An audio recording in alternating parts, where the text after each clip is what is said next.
All right, so Yep. let's get into it. Let me answer your questions. So 1971, the first 70s Bond film, right? Remember I talked about last time, we talked about the last movie is really kind of the true last James Bond movie, and the fact that it's during the whole height of the spy genre being popular. Now we're into the 70s, the 60s are over, and now we're into the end, the final film in the Connery era of Bond films. It's also considered the end of the Blofeld trilogy, so to speak. So last time, like Charlie said, we talked about Lisenby, why he didn't sign he had a 7-picture contract, he didn't sign it. So then this leaves Harry Saltzman and Albert Broccoli in a conundrum. They're like, shit, we need to get a new Bond. So they start testing out other people right away. One of those people, and it kind of goes well with the film, is Adam West. And you may know Adam West from Family Guy, as well as the 60s Batman. But Adam West instantly was like, no, you have to have a Brit play this character. It can't be a Yank. So they keep looking, and they actually end up on this actor named John Gavin. John Gavin was probably most known for Psycho. He wasn't the killer, but he was the guy in that movie. The boyfriend, yeah. Yeah, he was the boyfriend. But ultimately, United Artists, with everything that went on publicly with the last film and all of that stuff, ultimately was like, no, we can't have the last thing we had last time. We need to make sure we have a hit on our hands. So they get Connery back. They say, no, you have to get Sean Connery back. And they'd already signed John Gavin to the role.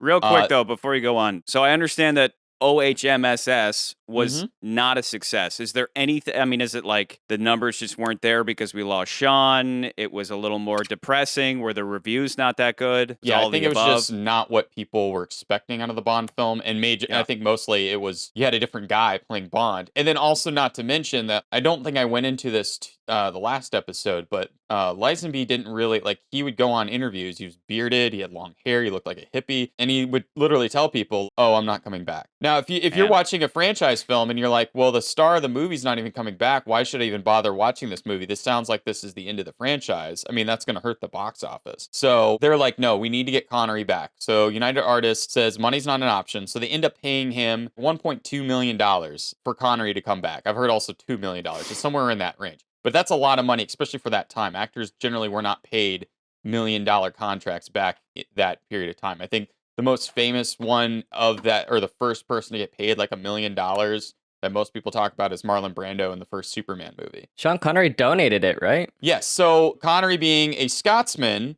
he decides to create, he even told this to the press, he was creating a grant for Scottish artists and writers.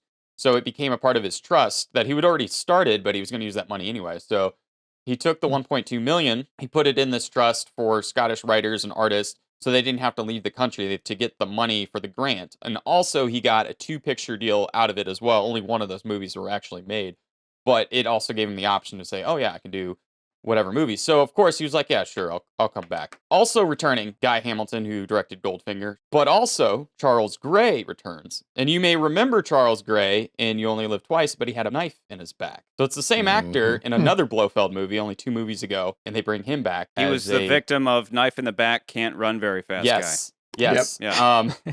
So he comes back. And then in the role of Tiffany Case, the Bond girl, we have Jill St. John. And the other Bond girl, Lana Wood, both, ironically, were alumni of the Batman 60s TV show. Jill St. John was most known for being the first Molly. In the show, the Molly was like the henchwoman. In every episode, there was like a hot girl that they would cast that was, a henchwoman to the Riddler or the Penguin or whoever it was that week. She was the first to do that. Lana Wood would also be one of the henchwomen. Pause. So McCurdy has some of his information twisted just a little bit. First of all, Jill St. John played a character named Molly, but the category of female henchwomen to the typically male bad guys were known as Molls. So Molly was a Moll, but not all Molls were Mollies. Got it? Secondly, the aptly named Lana Wood was never in the 1960s Batman TV show, but she did date Adam West at the time, who played Batman. So while she wasn't in Batman, Batman was most definitely in her. Moving on. And these two women did not like each other. There's a long, drawn-out story I could tell you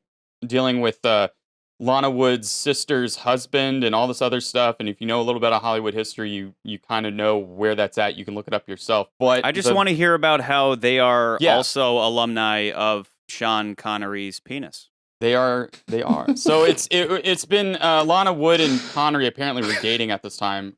Connery, if you remember, I think we talked about it in You Only Live Twice. He was actually married. His wife did stunts and stuff for the film. At this point, he's in a divorce. He was dating Lana Wood. I think he apparently, it was rumored that he slept with St. John as well during this film. Let me go into that as well, because Connery and a lot of the production crew in this film did not get a lot of sleep because they were filming in Vegas. So they were doing a lot of gambling. Connery was playing golf. Like, he never got any sleep. He'd say, like, pretty much on the weekends he crashed, but throughout the entire week when they were during filming, he was gambling and playing golf and probably drinking heavily and banging Sounds the co-stars. Getting and plenty of plenty. Oh, yeah, plenty. Oh, plenty. Yeah. The best line in the film by far is the... Hi, I'm Plenty. But of course you are. Plenty O'Toole. Named after your father, perhaps? Plenty O'Toole is straight up the male equivalent of Pussy Galore.